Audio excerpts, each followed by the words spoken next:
Halo, cek apakah dengar suara saya? Dengar, Pak. Benar, Pak. Oke, Benar, Pak. ya. Ini saya cek yang Kedengaran, belum absen. Iya, sebentar. Pak. Oke.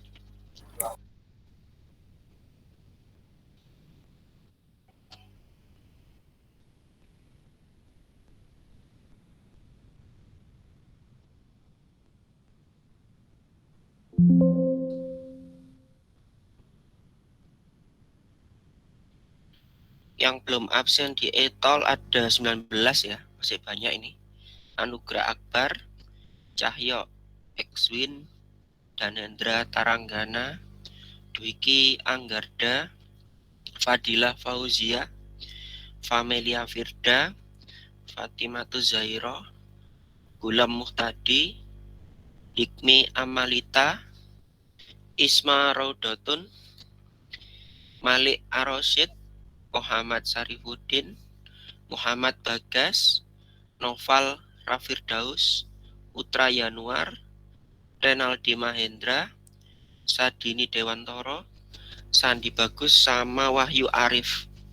Oke, silakan absen di etol. Oke, sambil saya share screen materinya.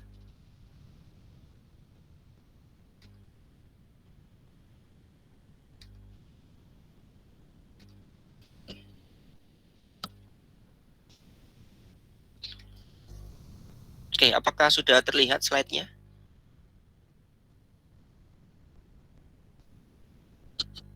Halo? Apakah sudah terlihat slide-nya? Belum, Pak. Belum, Pak. Belum, Pak. Belum lihat.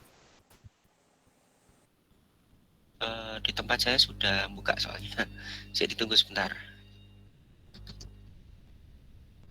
Sudah, Pak. Sudah ya? Oke. Sudah, Pak. Oke.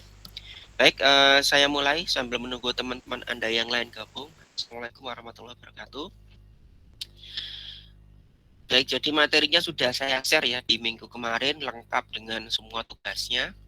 Jadi hari ini kita akan mulai dengan 2 materi. Jadi yang seharusnya materi minggu kemarin. Waalaikumsalam warahmatullahi wabarakatuh. Ya, jadi materi yang minggu kemarin dengan materi yang hari ini. Jadi yang pertama ini masih pendahuluan, ini yang seharusnya kemarin saya presentasikan. Jadi untuk referensi kita di mata kuliah komunikasi ini, Anda bisa cari bukunya ini di perpustakaan ya. Jadi ada buku ilmu komunikasi dari Profesor Dedi Mulyana, kemudian ada komunikasi dan hubungan masyarakat dari Profesor Wijaya, kemudian komunikasi jitu menuju keberhasilan dari Dr. Andes Matroni, dan buku pintar bahasa tubuh dari Susan Buckley ya. Jadi semua bukunya sudah tersedia di perpustakaan PEN. Jadi kalau misalkan memang ingin meminjam tentang referensi buku yang digunakan di materi mata kuliah kita hari ini, itu Anda bisa cek di sana. Oke, ini kita tidak mengacu ke ini ya, karena ini kan miliknya Pak Arif Basofi. Jadi kita di sini sesuai dengan kesepakatan kita di minggu kemarin, kita full di tugas. Jadi UTS UAS ini hanya merupakan formalitas. Nah, ini kalau misalkan memang beneran di kelas ya, jadi HP-nya di silent, kalau telat bentuknya dikunci, kemudian laptopnya dimatikan dan sebagainya. Jadi saya kira karena kita kuliahnya online ya tidak berlaku aturan ini ya. Kemudian topik-topik yang akan kita bahas sampai dengan akhir semester nanti, jadi mulai dari pendahuluan, kemudian ada ilmu komunikasi, teknik komunikasi, hubungan masyarakat, hakikat hubungan masyarakat, kemudian ada media komunikasi, teknik dan perencanaan rapat, seminar, dan lokakarya. Jadi termasuk Anda melakukan webinar nantinya ya sebagai tugas. Kemudian ada lagi metode pidato, diskusi, kemudian komunikasi via telepon, komunikasi nonverbal, dan yang terakhir nanti ada komunikasi verbal. Oke, jadi ya kenapa sih komunikasi kok penting? Jadi komunikasi sebenarnya tidak mudah, jadi bisa dibilang gampang-gampang susah gitu ya. Gagal dalam memahami pesan verbal bisa mengakibatkan bencana. Jadi contohnya adalah sebagai berikut. Jadi ada bukti kekeliruan dalam menerjemahkan pesan yang dikirim pemerintah Jepang menjelang akhir Perang Dunia Kedua yang memicu pengeboman Hiroshima saat itu ya. Jadi Jepang itu mengeluarkan kata-kata mokusatsu. Jadi digunakan Jepang untuk merespon ultimatum Amerika untuk menyerah.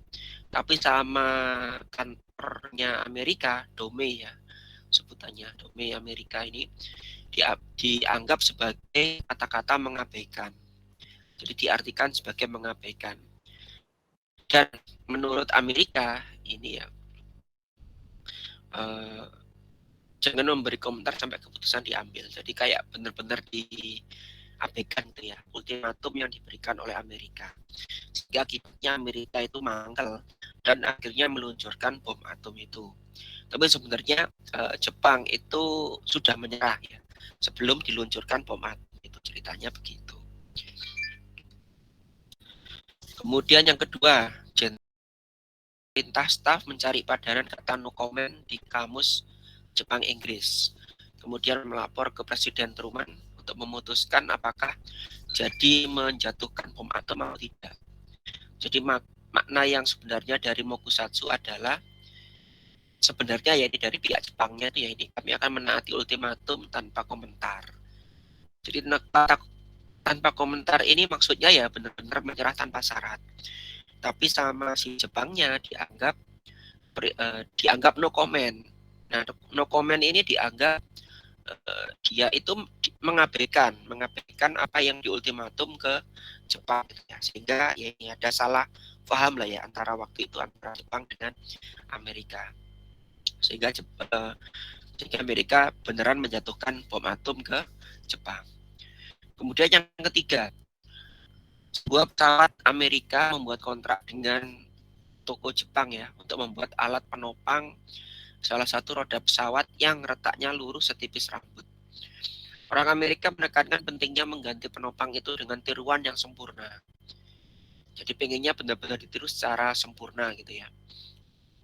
Jadi orang ketika kembali untuk mengambil, mereka tepat mendapatkan yang diminta, ya tiruan yang sempurna, termasuk retaknya. Jadi retaknya sama orang Jepang ini dia ditiru. Nah, ahli Jepang merasa bangga hasil kerjanya, yang menyatakan bahwa keretakan itu adalah hal yang paling sulit untuk ditiru. Padahal ya pengennya bukan seperti itu. Pengennya itu ya yang Amerika pengennya penopang yang tidak ada retakan. Tapi gara-gara contoh yang diberikan itu ada retakan, akhirnya oleh orang Jepangnya dibikin yang mirip dengan contohnya gitu ya, dikasih retakan juga. Gitu. Kemudian contoh yang keempat, pengeroyokan supporter sepak bola pendukung Persib. Sebut aja Denny gitu ya. Mengacungkan jari kelingking. Peristiwa terjadi Minggu sore telah Persib kalah 1-0 atas Persikota Tangerang yang dianggap kesalahan wasit yang berat sebelah. Oleh Bobotoh, ya, supporternya Persib, wasit diledek dan diumpat hingga keluar stadion. Denny yang lagi menikmati bakso iseng-iseng ikut rame dengan mengacungkan kelingkingnya tinggi-tinggi ke arah keramaian sehingga supporter mengalihkan amarahnya pada Denny. Yang sebetulnya dimaksud acungan Denny tersebut ditujukan pada wasit yang tidak becus, bukan kepada para supporter gitu ya. Nah, ini kan terjadi ada kesalahpahaman ya antara Denny dengan supporter yang sedang lagi marah gitu ya, intinya seperti itu. Nah, kemudian yang kelima, pada sidang mahasiswa pasca sarjana di suatu universitas di Bandung memohon maaf kepada para penguji dan pembimbing sambil menangis karena diprotes ketika mengatakan pertanyaan Bapak bagus sekali pada para penguji dalam forum tersebut. Salahnya ya mungkin karena dianggap terkesan tidak formal ya, sehingga dianggap kurang menghormati sidang ilmiah tersebut. Ya, ini juga Anda harus hati-hati ya nanti ketika saat sidang PA ya terutama. Jadi untuk ketika ada hal-hal yang berhubungan dengan suatu hal yang informal itu mending jangan diungkapkan gitu ya. Karena tidak semua dosen itu menganggap hal itu biasa gitu ya. Takutnya ada dosen yang menganggap hal itu serius. Kemudian kasus lain, ada seorang mahasiswa S2 nggak lulus ketika tesisnya diuji Pasalnya tesisnya memuat terlalu banyak kesalahan yang tidak perlu, terutama ejaan, sehingga memberi kesan kandidatnya ini adalah sembrono, nggak niat, dan ingin cepat lulus. Selain itu, menunjukkan kesan menggurui dan beberapa kali memotong pembicaraan penguji atau penelaah. Nah, ini juga tolong Anda hindari. Jadi kalau misalkan penguji atau pembimbing mungkin lagi berkomentar, ya ditunggu dulu sampai mereka selesai berbicara gitu ya. Nah, oleh karena itu etika dan cara komunikasi sangat penting. Jadi terbiasa berkomunikasi belum tentu akan paham dengan komunikasi. Dan memahami komunikasi artinya memahami apa yang terjadi selama komunikasi berlangsung, mengapa itu terjadi, akibat-akibat apa yang terjadi, dan akhirnya apa yang dapat kita perbuat untuk mempengaruhi dan memaksimalkan hasil-hasil dari kejadian tersebut. Oke, ini materi kita yang minggu kemarin. Apakah ada yang mau ditanyakan mungkin sebelum kita lanjut ke materi kedua?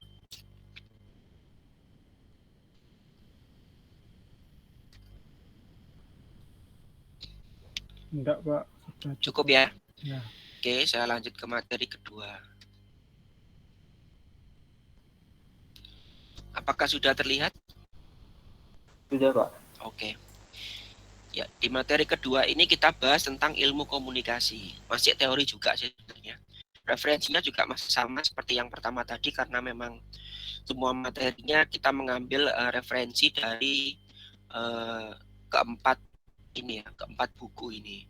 Tambahannya ada di internet. Jadi ilmu komunikasi dibagi menjadi beberapa subbab. Yang pertama tentang konsep dan lingkup komunikasi, kemudian pengertian definisi, fungsi dan tujuan komunikasi, proses komunikasi, model komunikasi, kemudian ada media komunikasi dan komunikasi massa. Oke, kita cek.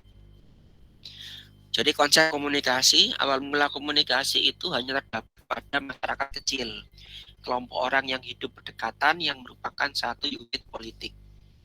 Adanya kecepatan media informasi dan kompleksnya berbagai macam hubungan, maka komunikasi jadi masalah semua orang. Jadi komunikasi merupakan inti semua hubungan sosial. Manusia sebagai makhluk individu maupun makhluk sosial itu punya dorongan ingin tahu, ingin maju dan berkembang. Satu caranya adalah dengan berkomunikasi. Jadi berbicara itu mudah, tapi berkomunikasi yang baik belum tentu seperti itu gitu ya. Berbicara belum menjamin apa yang dibicarakan dapat sampai kepada yang akan diharapkan. Nah, kadang komunikasi yang berlangsung tidak tercapai pada sasaran apa yang dikomunikasikan. Jadi banyak rintangan dalam berkomunikasi, baik yang sifatnya fisik, individual, bahasa, sampai pada perbedaan arti. Nah, perlu adanya komunikasi yang baik antara pemberi pesan atau komunikator dan penerima pesan atau komunikan dengan bahasa yang baik pula, sehingga tercipta situasi komunikasi yang serasi, saling pengertian, dan saling memahami. Nah, misalkan ini contoh gender miskomunikasi gitu ya. Misalkan kita punya ada sepasang kekasih gitu ya, ketika menonton bioskop gitu kan, si cewek ini melihat ya sepasang kekasih lain gitu ya, dan akhirnya dia punya ide untuk memberikan kode ke cowoknya gitu kan. Jadi dia pura-pura kedinginan gitu ya, dengan harapan akan dipeluk oleh kekasihnya sesuai dengan apa yang dia lihat di sebelah gitu kan. Ternyata sama si cowoknya ini hanya dikasihkan jaket gitu ya, jadi bukan dipeluk ya. Ini adalah contoh miskomunikasi. Kemudian, nah, secara garis besar jika digambarkan ke dalam suatu diagram, jadi komunikasi itu dipecah menjadi 3 macam gitu ya. Ada secara bentuk spesialisasi. Bentuk spesialisasi dibagi jadi 3, ada komunikasi persona, komunikasi kelompok, dan komunikasi massa.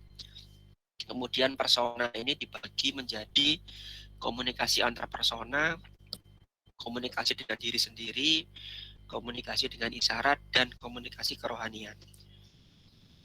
Kemudian komunikasi kelompok, ya saat ini yang kita lakukan ya kuliah, briefing, indoktrinasi, ceramah, coaching, pertemuan, dan sebagainya. Sedangkan komunikasi massa ada jurnalistik, public relation, penerbangan, propaganda, advertising ya, iklan, publicity, pameran, dan sebagainya. Kemudian komunikasi berdasarkan media dipecah jadi dua, ada media umum sama media massa. Media umum itu ada surat, telepon, telegraf, telex, dan sebagainya. Media massa ada pers, radio, film, televisi, dan sebagainya. Kemudian berdasarkan efek dan komunikasi bisa terjadi personal opinion, public opinion, majority opinion, atau yang keempat general opinion. Nanti akan kita bahas satu persatu. Yang kedua tentang pengertian dan definisi komunikasi. Jadi menurut James Stoner, jadi komunikasi merupakan proses di mana seseorang berusaha memberikan pengertian dengan cara memindah pesan. Kemudian yang kedua, John Schermerhorn, komunikasi diartikan sebagai proses antar pribadi dalam mengirim dan menerima simbol yang berarti bagi kepentingan mereka. Kemudian menurut William Gluck, komunikasi dibagi jadi dua, ada komunikasi interpersonal, yaitu komunikasi antar pribadi, yaitu pertukaran informasi serta pemindahan pengertian antara dua orang atau lebih dalam suatu kelompok. Kemudian ada komunikasi organisasi, jadi pembicara secara sistematis akan memberikan informasi dan memindahkan pengertian kepada banyak orang, baik organisasi maupun lembaga. Nah, istilah komunikasi dalam bahasa Inggris, communication gitu ya, berasal dari kata communicatio atau dari kata komunis, artinya sama atau sama maknanya atau pengertian bersama. Dengan maksud untuk mengubah pikiran, sikap, perilaku penerima atau komunikan, dan melaksanakan apa yang diinginkan oleh komunikator.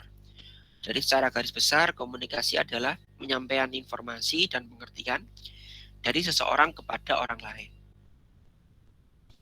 Kemudian fungsi dan tujuan komunikasi.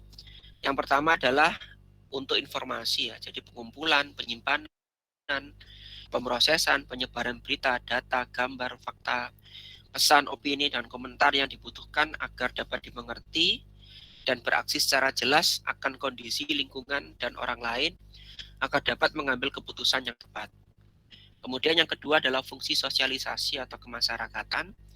Jadi penyediaan sumber ilmu pengetahuan agar bersikap dan bertindak sebagai anggota masyarakat yang efektif, sehingga sadar akan fungsi sosialnya dan dapat aktif di masyarakat.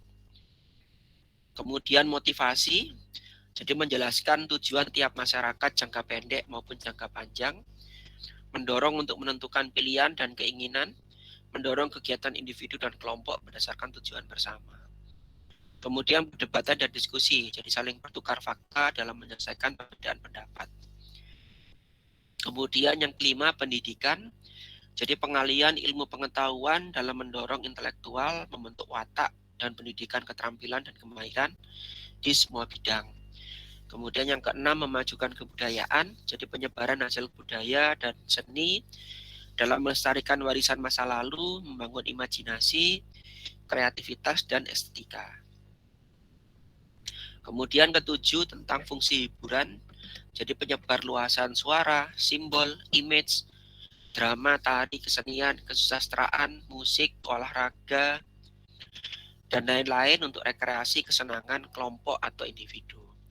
Kemudian integrasi, jadi menyampaikan pesan bagi bangsa, kelompok, atau individu agar saling kenal, mengerti dan menghargai kondisi, pandangan, dan keinginan orang lain. Kemudian tujuan komunikasi. Jadi yang pertama adalah agar pesan yang disampaikan dapat dimengerti. Kemudian yang kedua, untuk memahami orang lain. Kemudian yang ketiga, agar gagasan kita dapat diterima orang lain.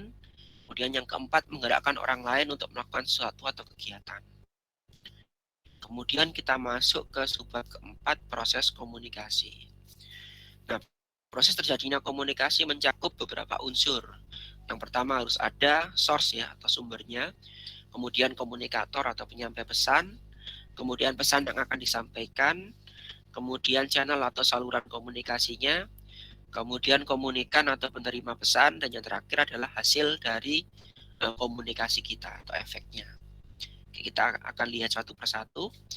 Jadi source atau sumber merupakan dasar yang digunakan untuk menyampaikan pesan dalam rangka memperkuat pesan itu sendiri.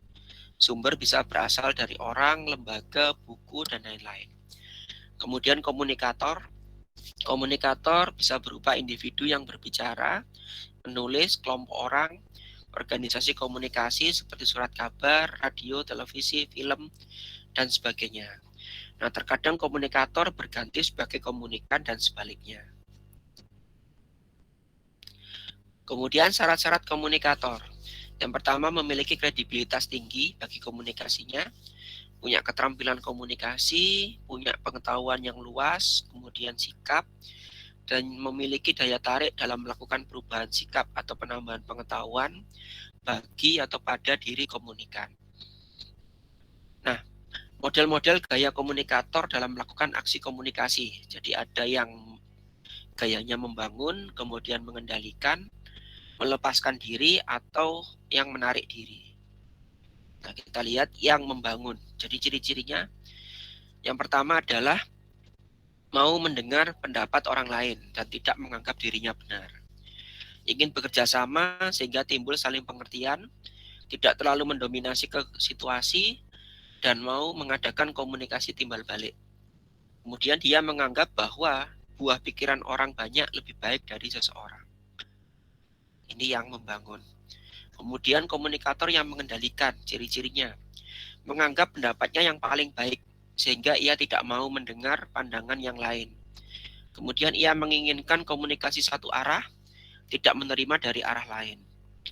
Kemudian biasanya dalam gaya kepemimpinan termasuk dalam gaya yang otokrasi atau gaya instruksi. Ya, ini biasanya di angkatan darat atau polisi ya. Jadi perintah dari komandannya ya harus dijalankan gitu. Intinya seperti itu.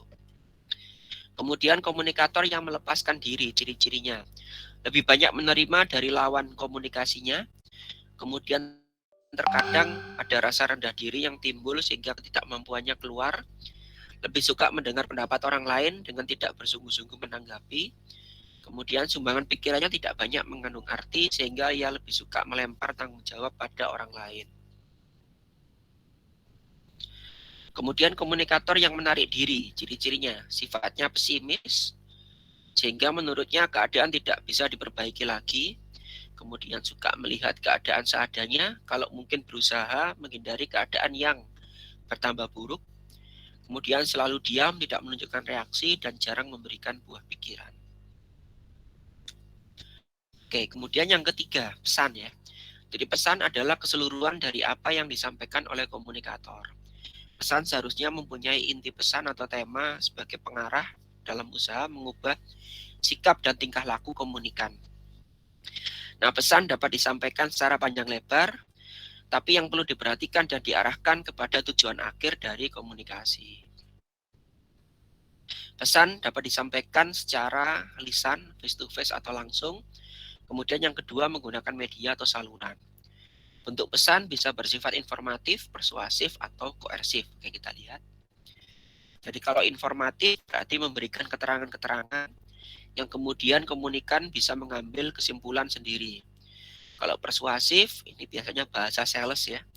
Jadi bujukan yaitu membangkitkan pengertian dan kesadaran seseorang bahwa apa yang disampaikan akan memberikan rupa atau sikap sehingga ada perubahan. Kemudian yang ketiga koersif, sifatnya memaksa dengan menggunakan sanksi. Bentuk yang terkenal untuk penyampaian ini adalah agitasi dengan penekanan yang menimbulkan tekanan batin dan ketakutan. Koersif bisa berbentuk perintah, instruksi, dan sebagainya. Ya, ini biasanya juga ada di ABRI atau di polisi. Kemudian agar pesan mengena harus memenuhi syarat-syarat sebagai berikut. Yang pertama adalah pesan harus direncanakan atau dipersiapkan dengan baik sesuai dengan kebutuhan. Pesan dapat menggunakan bahasa yang dimengerti kedua belah pihak. Pesan harus menarik minat sebagai kebutuhan pribadi, penerima, dan menimbulkan kepuasan. Hambatan-hambatan pesan. Ada hambatan bahasa, ada hambatan teknis, ada hambatan bola salju. Oke, kita lihat. Hambatan bahasa. Jadi penggunaan bahasa yang tidak dimengerti komunikan bisa menyebabkan pesan akan disalahartikan sehingga tidak tercapai apa yang diinginkan. Misalkan istilah-istilah gitu ya. Yang tadi yang sudah dicontohkan adalah antara orang Amerika dengan Jepang gitu ya. Jadi misalkan kendalanya bahasa. Kemudian hambatan teknis. Pesan tidak utuh diterima komunikan karena gangguan teknis, misalkan speakernya rusak, kebisingan. Biasanya komunikasi yang menggunakan media ya. Contohnya misalkan kalau kita sinyal gitu ya. Ketika kita online, suara saya tidak terdengar gitu ya. Slide-nya nggak muncul dan lain-lain, itu adalah contoh hambatan teknis. Kemudian hambatan bola salju. Jadi pesan makin membesar, menyimpang jauh dari tujuan semula, sesuai selera komunikan atau komunikator. Ini disebabkan karena daya mampu manusia menerima dan menghayati pesan terbatas. Pengaruh kepribadian dari yang bersangkutan. Jadi misalkan kita menyebarkan informasi dari A ke B, itu isinya 1 gitu ya. Ternyata dari B ke C itu ditambahkan 1 tambah 1. Dari C ke D 1 tambah 1 tambah 2 dan seterusnya gitu ya. Yang sebelumnya itu aslinya pesannya cuma 1, akhirnya jadi banyak gitu ya. Ada tambahan-tambahan. Kemudian channel atau saluran. Jadi saluran komunikasi selalu menyampaikan pesan yang dapat diterima melalui panca indera atau lewat media. Ada 2 macam channel atau saluran. Yang pertama formal, yang kedua adalah informal atau enggak resmi. Yang formal biasanya mengikuti garis wewenang dalam suatu organisasi, misalkan dari atas ke bawah. Komunikasi sebaiknya berlangsung dalam 2 jalur, yaitu dari atas ke bawah atau dari bawah juga diperhatikan untuk naik ke atas. Ada juga komunikasi yang sifatnya mendatar atau horizontal. Jadi kalau misalkan di keluarga gitu ya, dari orang tua ke anak, lah antar anak itu mungkin itu yang sifatnya adalah horizontal gitu ya. Sehingga saluran dalam komunikasi terjadi 3 arah, ke atas, ke bawah maupun ke samping. Kemudian berdasarkan pengalaman perintah dan pengarahan dari atasan tidak banyak menimbulkan masalah. Akan tetapi dari bawah menuju ke atas sering menemui rintangan atau bahkan macet di tengah jalan. Biasanya komunikasi yang salurannya dari bawah, pertanyaan, pengaduan maupun keluhan. Jadi tidak nyampe ke atas ya. Kemudian yang kedua saluran informal atau tidak resmi. Itu ada salah ketik ya, tidak resmi seharusnya. Bentuknya bisa desas-desus, kabar angin, gosip ya, atau kabar burung. Desas-desus atau kabar angin timbul karena orang ingin tahu sesuatu yang berhubungan erat dengan dirinya, kelompok, dan lain-lain. Biasanya desas-desus merupakan saluran informasi bagi orang yang untuk menyatakan keingintahuannya, kemudian rasa takut atau keprihatinan mereka. Kemudian yang kelima komunikan. Jadi komunikan atau penerima pesan digolongkan jadi 3. Sesuai dengan diagram tadi ya, ada persona, kelompok, dan massa. Jadi ada komunikasi persona, orang seorang, kemudian komunikasi kelompok, dan massa. Oke, kita lihat. Jadi komunikasi persona ditujukan pada sasaran yang tunggal. Jadi misalkan kita melakukan anjang sono, tukar pikiran, dan sebagainya. Kemudian efektivitasnya paling tinggi karena komunikasinya timbal balik dan terkonsentrasi, hanya kurang efisien dibanding untuk lain. Jadi ya karena yang didapat cuma 1 orang gitu ya. Jadi tidak banyak orang ya, sehingga terkonsentrasi ke orang tersebut ya. Kemudian komunikasi kelompok. Nah, kalau ini lebih dari 1 orang ya. Ditujukan pada kelompok tertentu. Kelompok merupakan kumpulan manusia yang memiliki antar hubungan sosial yang nyata dan memperlihatkan struktur yang nyata pula. Misalkan ceramah, briefing, penyuluhan, dan lain-lain. Masuk kita kuliah itu termasuk yang kelompok. Lebih efektif dalam pembentukan sikap persona. Kenapa kok efektif ya? Karena kita satu visi ya. Target Anda di sini kan untuk belajar komunikasi gitu kan. Kemudian komunikasi massa ditujukan pada massa atau menggunakan media massa. Sangat efisien karena menjangkau daerah yang luas dan pendengar yang praktis tidak terbatas. Proaktif dalam pembentukan sikap persona karena tidak dapat langsung diterima oleh massa tetapi melalui opinion leader jika ada ya, yang menerjemahkan apa yang disampaikan dalam komunikasi massa kepada komunikannya. Nah, syarat-syarat yang harus dimiliki komunikan. Jadi keterampilan atau kemampuan menangkap dan meneruskan pesan, kemudian pengetahuan tertentu, dan yang ketiga adalah sikap. Kemudian yang keenam, efek. Jadi efek merupakan hasil akhir dari suatu komunikasi, yaitu sikap dan tingkah laku orang atau tidak sesuai dengan yang kita inginkan. Jika sikap dan tingkah laku orang lain itu sesuai, maka artinya komunikasi kita berhasil. Demikian sebaliknya, berarti nggak berhasil gitu ya. Efek dapat dilihat dari personal opinion, public opinion, dan majority opinion. Ini sesuai dengan diagram yang ada di depan tadi. Nah, personal opinion merupakan pendapat pribadi, merupakan akibat atau hasil yang diperoleh dari komunikasi. Personal opinion adalah sikap dan pendapat seseorang terhadap suatu masalah tertentu.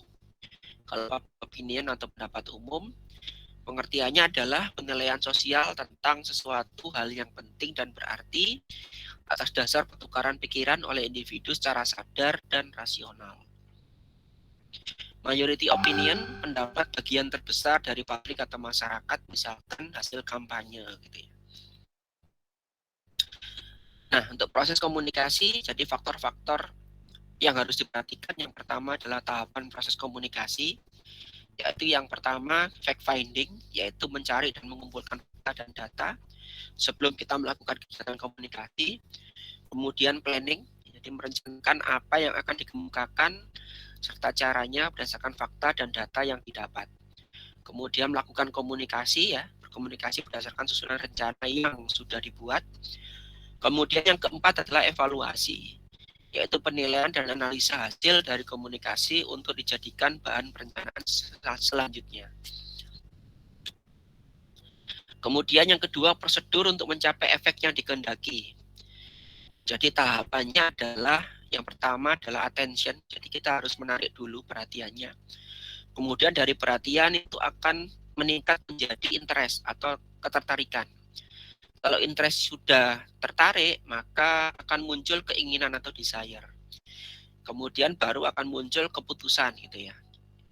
Jadi kalau misalkan ini dianggap sebagai sales gitu ya, kita menjual suatu produk, ada orang tertarik gitu kan, tertarik, kemudian dia punya keinginan untuk membeli, kemudian akhirnya dia memutuskan untuk membeli, lah kemudian closing ya, action, tindakan membelinya, ya, maka itu adalah efek yang diinginkan oleh seorang sales. Contohnya seperti itu. Hambatan-hambatan dalam komunikasi massa.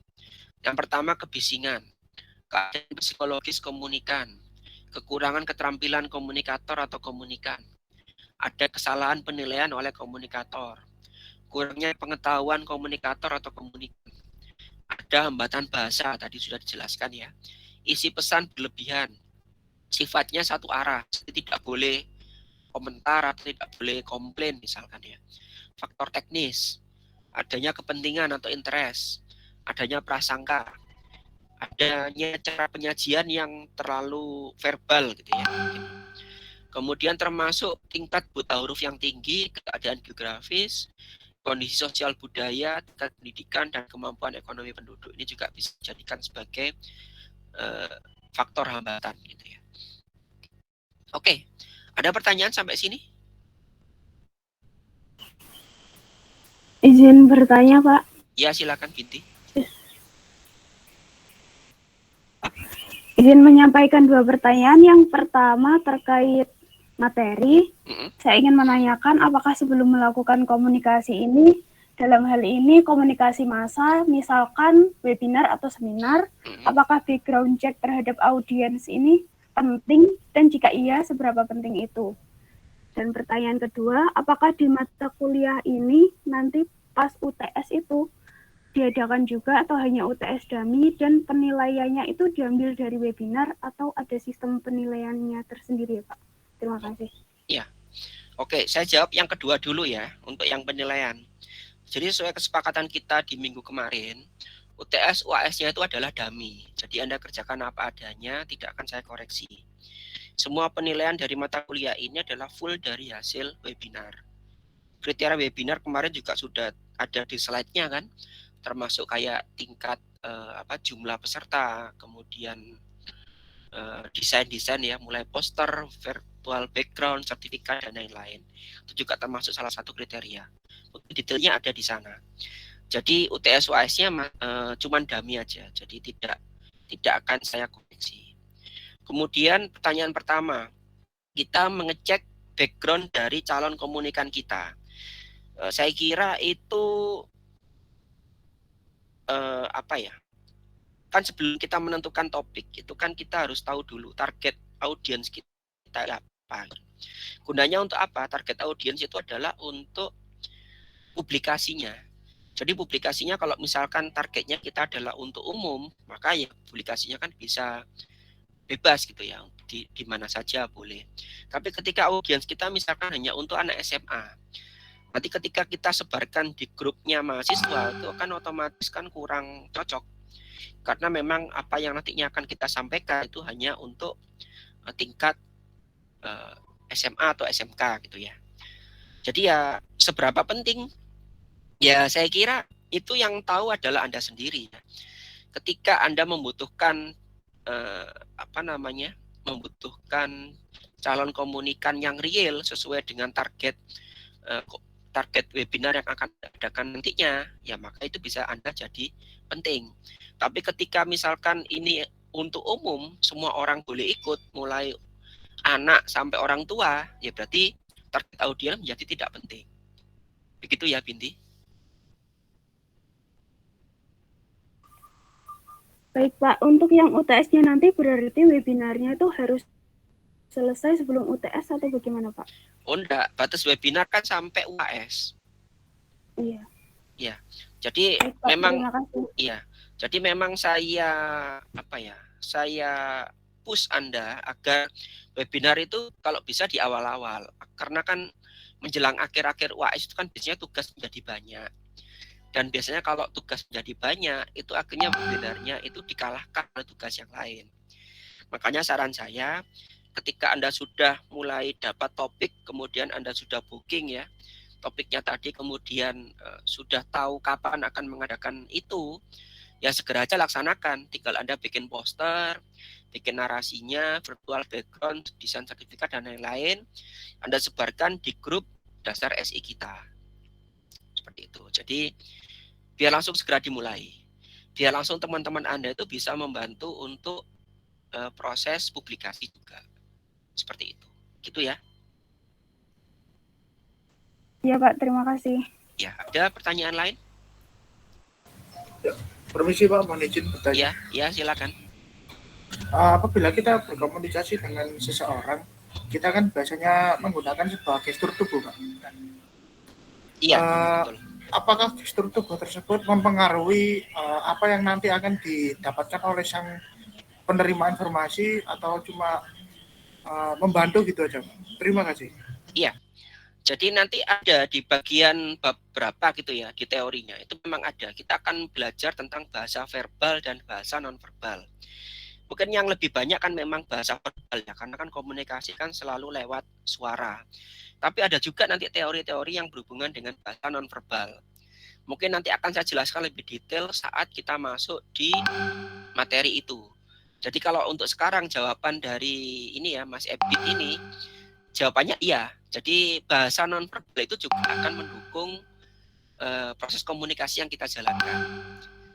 Jadi seperti itu. Detailnya seperti apa? Nanti pas kita masuk di materi nonverbal gitu ya. Gitu ya, Ebit. Ya, terima kasih, Pak. Oke. Ini ada pertanyaan dari Yavi. Untuk jadwalnya yang buat webinar, apakah ada semacam Google Sheet agar bisa? Nah, tolong Anda bikinkan ya. Jadi Anda bikinkan untuk grup Anda ini satu Google Sheet, salah satu aja. Bisa Yavi atau yang lainnya.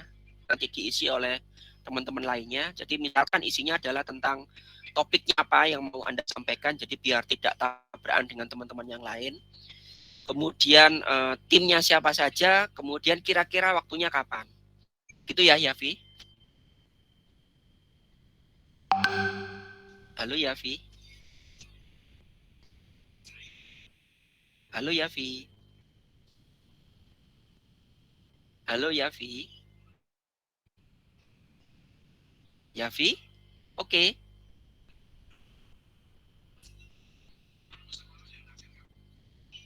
Halo, Yavi. Apakah oke? Waduh, ya sudah, saya tak ke Malik dulu kalau gitu. Maksud cara penyajian secara verbal ya, ini bukan verbalik, verbal. Maksudnya verbal, berarti penyajian secara suara. Jadi Anda secara ya mengeluarkan suara. Karena kan penyajian itu kan ada dua macam nanti, secara verbal sama non-verbal.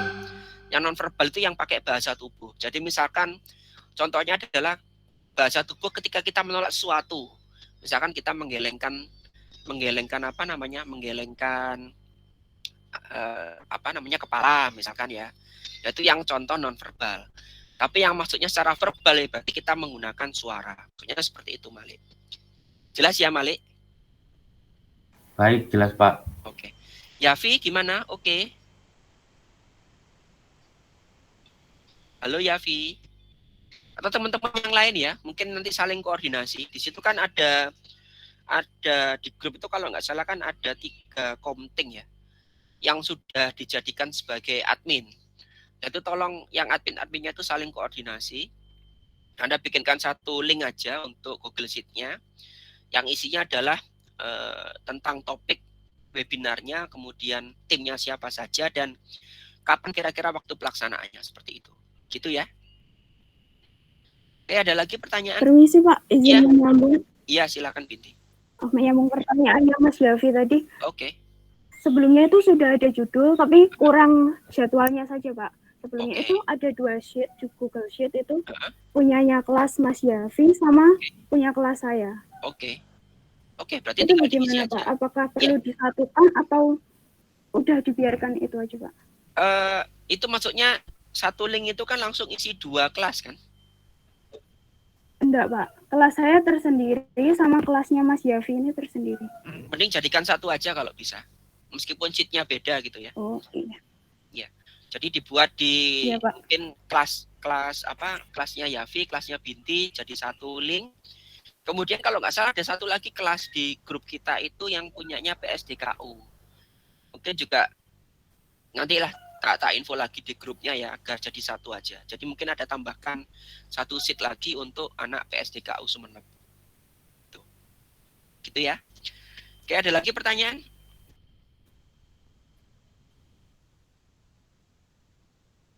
Halo, ataukah cukup? Halo, ada pertanyaan? Atau cukup? Cukup ya, saya kira. Oke, kalau cukup, silahkan tadi ya, Anda rundingkan lagi untuk kapan pelaksanaannya. Lebih cepat lebih baik, karena di awal-awal ini biasanya memang tugasnya tidak terlalu banyak gitu ya. Jadi segera dimulai, segera saya bisa create-kan linknya. Kemudian di sana ada Mas Baktiar, teknisinya Lab GIS, saya masukkan di grup Anda. Dia nanti akan meng-create-kan link ya. Meng-create-kan linknya ke meng-create-kan link webinar Anda di Zoom-nya Prodi. Kemudian juga nyambungkan ke live streaming-nya lewat YouTube. Jadi Anda bisa langsung kontak-kontakan langsung dengan Mas Baktiar di grup itu juga. Saya kasihkan juga namanya di grup itu ya.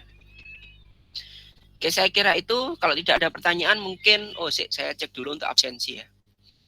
Yang belum absen berapa orang ini? Di etol.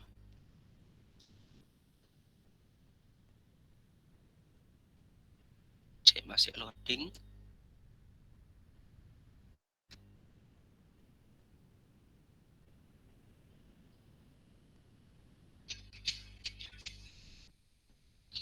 Yang belum absen ada 7 orang. Danendra Taranggana, Dwiki Anggarda, Isma Raudotun, Noval Rafirdaus, Sadini Dewantoro, Sandi Bagus, sama Wahyu Arif. Ini tolong dikontak. Ini di etolnya tidak akan saya tutup ya. Jadi nanti kalau misalkan nutup ya berarti dia nutup otomatis dari sistemnya. Jadi bukan saya yang menutup. Oke, mungkin itu dari saya. Kita ketemu lagi hari Senin depan. Kita mulai jam 8:30 ya. Jadi 8.30 aja kita start. Insya Allah untuk absensi di etolnya saya buka jam 7:30 lah untuk nyicil absen gitu ya. Sama kuliahnya juga kita setelah Anda masuk di etol nanti kita pindah ke Google Meet gitu ya. Oke, saya kira itu untuk hari ini saya akhiri. ketemu hari Senin depan ya, jam 8:30. Saya akhiri. Wassalamualaikum warahmatullahi wabarakatuh. Waalaikumsalam warahmatullahi wabarakatuh. Terima kasih, Pak. Waalaikumsalam warahmatullahi wabarakatuh. Terima kasih, Pak. Ya, saya pamit keluar ya. Ya. Baik, Pak. Baik, Pak.